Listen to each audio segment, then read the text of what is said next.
the most important secret behind our survival. What if I told you that the single most important reason humanity survived when countless other species perished had nothing to do with our strength, our speed, or even our intelligence? What if the secret weapon that carried us from vulnerable primates huddling in African caves to masters of the entire planet was something so simple, so fundamental, that we overlook it every single day? This isn't about fire, tools, or language, though those helped. This is about something deeper, something wired into our very DNA that separates us from every other creature that ever walked the earth. And here's the unsettling part. We're losing it. The vanishing advantage. Dr. Sarah Chun stared at the brain scans on her monitor, her coffee growing cold in her hand. After 15 years studying human cognition at Stanford University's Department of Neuroscience, she'd stumbled onto something that made absolutely no sense. The scan showed two groups of people solving identical problems: mathematical puzzles, social scenarios, practical challenges, but their brains lit up in completely different patterns. The first group, older adults who'd grown up in the 1960s and 70s, showed intense activity in regions associated with something unexpected. The second group, millennials and Gen Z participants, showed almost nothing in those same areas. "This can't be right," she muttered, running the analysis again. She checked her methodology, verified her data sources, and consulted with colleagues across 3 continents. But the data didn't lie. An entire cognitive function, one that anthropologists believed had been crucial to human evolution, was essentially dormant in younger subjects. It was as if an essential part of what made us human was simply fading away. What Dr. Chun had discovered, though she didn't fully realize it yet, was evidence of humanity's greatest secret. Our survival never depended on individual brilliance. It depended on something far more powerful, far more uniquely human, and far more fragile than anyone had imagined. She was witnessing, in real time, the erosion of the very mechanism that had allowed humans to conquer a planet that should have killed us. The Neanderthal paradox. To understand our secret, we need to go back 40,000 years to a puzzle that has haunted anthropologists for generations. The Neanderthals were, by every conceivable measure, superior to our ancestors. They had larger brains, about 10% bigger than ours, with particularly developed regions associated with visual processing and motor control. They were stronger, more muscular, better adapted to harsh climates. Archaeological evidence shows they used sophisticated tools, created art, wore jewelry, and even buried their dead with ceremony and possibly flowers. They had mastered fire, built shelters, and survived in conditions that would kill modern humans within hours. They had every advantage, yet they're extinct and we're not. For decades, scientists proposed theories. Maybe modern humans outcompeted them for resources. Maybe there was violent conflict. Maybe climate change hit them harder. Maybe they couldn't adapt quickly enough to changing conditions. But none of these explanations fully satisfied the evidence. Neanderthals had survived multiple ice ages before humans arrived in Europe. They'd adapted to European and Asian winters that would kill an unprotected human in hours. They were survivors par excellence, having thrived for over 300,000 years compared to modern humans' mere 200,000 years of existence. Then, in 2019, a team of researchers led by Dr. Marcus Webb at Cambridge University published a revolutionary paper that changed everything. By analyzing the spacing and distribution of Neanderthal archaeological sites across Europe and Asia, studying the genetic diversity of remains, and examining trade networks through stone tool sourcing, they discovered something stunning. Neanderthals lived in isolated groups of about 10 to 15 individuals, with limited contact between groups. Our ancestors, they formed interconnected networks of 100 to 150 people, with regular contact between different groups spanning hundreds of miles. They traded tools, shared innovations, exchanged members, and created vast social webs. The secret wasn't individual intelligence. It was collective intelligence, and more specifically, something scientists call cumulative cultural evolution. This is the ability to build on previous generations' knowledge, to share innovations across populations, and to create a collective cognitive system greater than any individual mind. The grandmother who saved humanity. Here's where our story gets genuinely interesting, and where we begin to understand what makes humans so different. Imagine you're a young human living 50,000 years ago in East Africa. Your grandmother is teaching you which berries are poisonous. She learned this from her grandmother, who learned it from observing which berries made people sick, knowledge paid for with actual lives over generations. Your grandmother also teaches you a better way to nap flint that her cousin's group discovered 3 valleys over. She learned a fish trap design from a trading partners group that's far more efficient than the old method. She knows dozens of medicinal plants, weather prediction techniques, and survival strategies that she learned from a network spanning her entire life. Now imagine you're a young Neanderthal. You're stronger and your brain is bigger. But when your grandmother dies, much of what she knew dies with her. Your group is small and isolated. You'll reinvent some things through trial and error, but you're essentially starting fresh with each generation. You can't tap into the knowledge of dozens of other groups. You can't benefit from innovations made by people you've never met. If your group loses a particular skill, maybe the one person who really understood fire-making dies in an accident, you might never get it back. This is cumulative cultural evolution, humanity's secret weapon. It's not about being smart individually. It's about being smart collectively. It's about building on the knowledge of previous generations and spreading innovations across entire populations. It's about being humble enough to learn from others rather than insisting on figuring everything out you. It's about creating systems where knowledge accumulates faster than it's lost. And here's the kicker that anthropologists discovered. This ability required something that makes humans fundamentally different from every other species on Earth.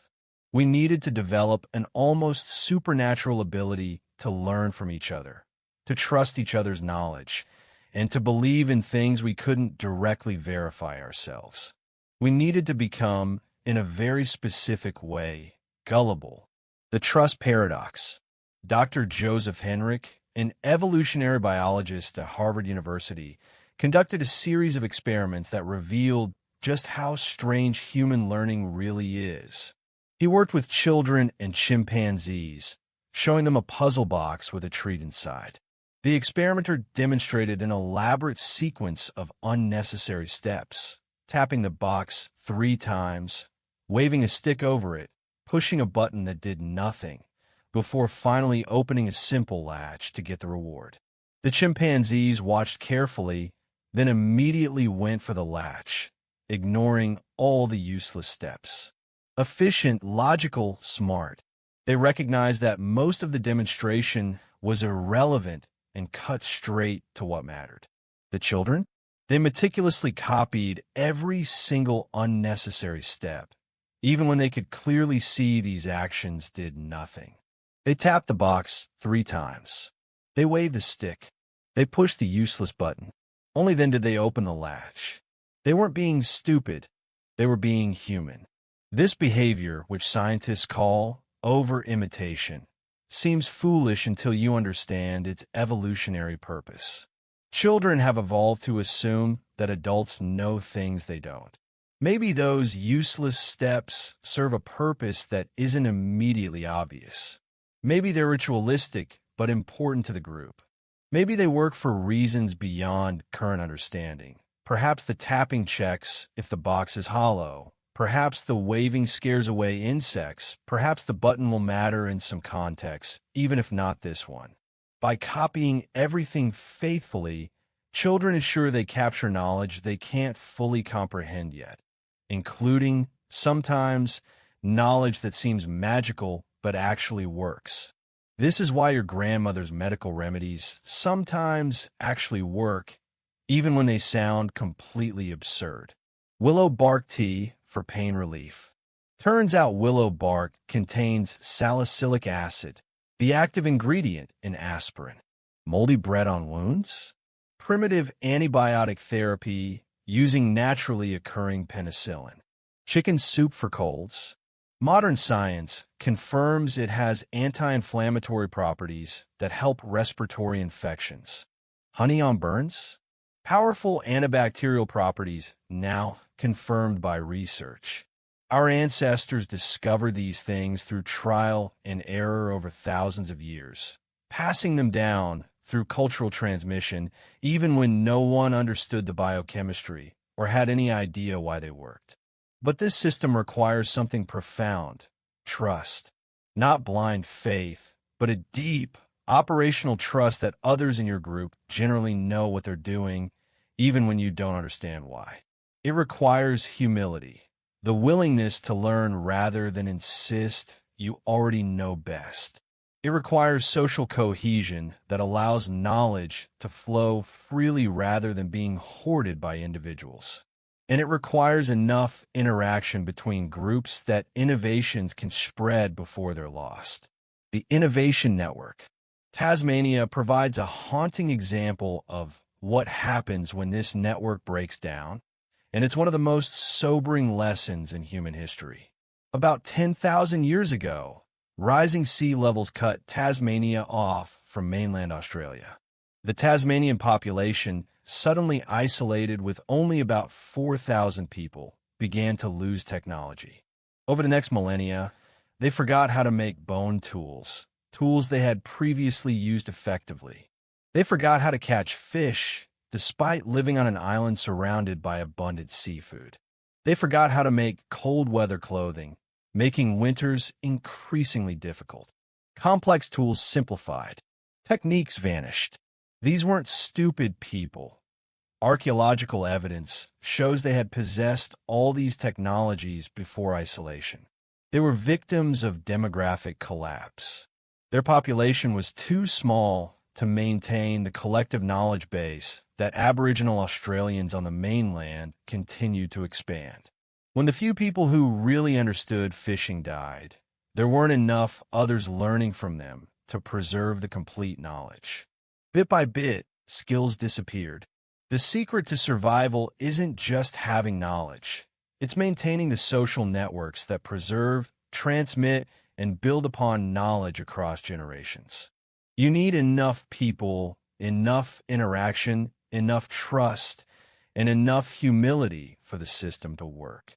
You need redundancy, multiple people knowing each skill. You need transmission, young people learning from old. You need innovation, people improving on what they learned. And you need connection, groups sharing with other groups. This explains countless mysteries of human history. Why did agriculture arise independently in multiple locations around roughly the same time, about 10,000 years ago? Because human populations had reached a critical density where innovations could spread and build on each other. Ideas about plant cultivation could travel, be tested in new environments, and be improved upon. Why did the scientific revolution happen in Europe rather than China, despite China's technological superiority for centuries? Historians now point to Europe's fragmented political landscape that forced more interaction and knowledge exchange between competing centers of learning, while China's unified empire sometimes stifled innovation through top-down control and could lose entire fields of knowledge through political decisions. The modern erosion, which brings us back to Dr. Chen's disturbing brain scans and the crisis unfolding in our present moment. What cognitive function was fading in younger generations? It was the neural patterns associated with learning from others, particularly learning from people in person through observation and direct social interaction. The brain regions involved in reading subtle social cues, interpreting body language, understanding implicit knowledge, and building trust through repeated face-to-face contact were showing dramatically reduced activity. We're living through the greatest experiment in human history. For the first time ever, humans are growing up in a world where they spend more time interacting with screens than with people, where information comes from algorithms rather than elders, where social networks are digital rather than physical, where we can curate our information sources to only include people who already agree with us, where we can Google any fact instantly, creating an illusion of knowledge without understanding. The early results are troubling. Studies show that children today are significantly worse at reading facial expressions, understanding tone of voice, and interpreting social cues compared to children from just 20 years ago. These aren't just social skills. They're the foundation of cultural transmission. You learn differently when you're watching a grandmother's hands show you how to tie a knot versus watching YouTube video. The grandmother can read your confusion in your face, adjust her teaching in real time, share context about when to use this knot versus that one, explain why your first attempts fail and how to correct them, tell you the story of when this knowledge saved someone's life. The neural pathways involved are completely different. The depth of understanding is completely different. Even more concerning is the erosion of trust in expertise and institutions. Social media has made it trivially easy to find experts who will tell you whatever you want to hear, making it harder to determine who actually knows what they're talking about. Conspiracy theories spread faster than facts because they're often more interesting, more emotionally satisfying, and more aligned with what we want to believe. We're losing the ability to defer to genuine expertise, not blindly, but with the informed trust that allowed our ancestors to build upon each other's knowledge rather than constantly reinventing the wheel. The humility crisis. Perhaps most dangerously, we're experiencing a culture-wide crisis of intellectual humility. The internet has created an illusion of knowledge. You can Google anything, so you feel like you understand everything. But there's a profound difference between being able to look up information and actually understanding a domain deeply enough to innovate within it. There's a difference between reading about how to fix a car and being a master mechanic. There's a difference between Googling symptoms and being a doctor. There's a difference between reading about climate science and understanding atmospheric physics. This manifests in everything from parents refusing vaccines based on blog posts, overriding the accumulated knowledge of decades of medical research and millions of data points, to political movements that reject expert consensus on everything from climate change to economics to public health. We've forgotten that individual intelligence, no matter how high, can't compete with collective intelligence built up over generations. We've forgotten that one person reading on the internet for a few hours can't match the understanding of thousands of people who've spent careers studying a field, checking each other's work, and building on centuries of accumulated knowledge. The secret to our survival was never that we were the smartest individuals. It was that we were smart enough to learn from each other, humble enough to trust accumulated wisdom, and social enough to maintain the networks that allowed knowledge to flow. We survived because we stood on the shoulders of giants, all the billions of humans who came before us, each adding tiny increments to our collective knowledge, reclaiming our heritage. So what do we do with this knowledge? How do we preserve humanity's secret weapon in the digital age? The answer isn't to reject technology or return to some imagined past. It's to consciously rebuild the social and cognitive systems that made us successful in the first place. First, we need to recognize that some things can only be learned person to person. skills, wisdom, context, judgment. These require human interaction to transmit effectively. We need to prioritize face-to-face learning, especially for children during their crucial developmental years. This doesn't mean rejecting technology. It means understanding its limitations and ensuring that digital learning supplements rather than replaces human interaction. Second, we need to rebuild trust. Not blind faith, but informed trust and expertise in institutions. This requires those institutions to be worthy of trust, which means transparency, accountability, and humility from experts themselves. Scientists and experts need to acknowledge uncertainty, explain their reasoning, and admit when they're wrong. The public needs to understand that scientific consensus emerges from thousands of people checking each other's work, not from individual genius or authority. Third, we need to maintain and strengthen our social networks. Not just online connections, but real communities of people who share knowledge, skills, and wisdom across generations. Mentorship programs, apprenticeships, community workshops, multi-generational spaces. These aren't just nice to have. They're essential infrastructure for human survival. They're the mechanism by which knowledge flows and accumulates. Fourth, we need to cultivate intellectual humility. This doesn't mean doubting everything or never having strong opinions. It means recognizing the limits of individual knowledge and being willing to learn from others, especially when they've spent years studying something you haven't. It means changing your mind when evidence warrants it. It means understanding that I don't know is often the beginning of wisdom, not a sign of weakness. The future of survival. We face challenges today that dwarf anything our ancestors encountered. Climate change threatens ecosystems globally. Pandemics can circle the world in days. Artificial intelligence raises questions about the future of human work and decision-making. Nuclear weapons give us the power to destroy ourselves completely. These threats are global and existential. We can't solve them through individual brilliance alone, no matter how smart any one person might be. We need collective intelligence operating at a scale and speed humanity has never achieved before. The good news? We have more tools than ever to facilitate knowledge sharing. The internet, despite its problems, has connected more humans than ever before. We have unprecedented access to expertise and information from around the world. We have the capability to coordinate across vast distances instantly. We can build on innovations happening simultaneously in different countries. We have video conferencing, collaborative documents, online education, and instant translation. The potential for collective intelligence is greater than at any point in human history.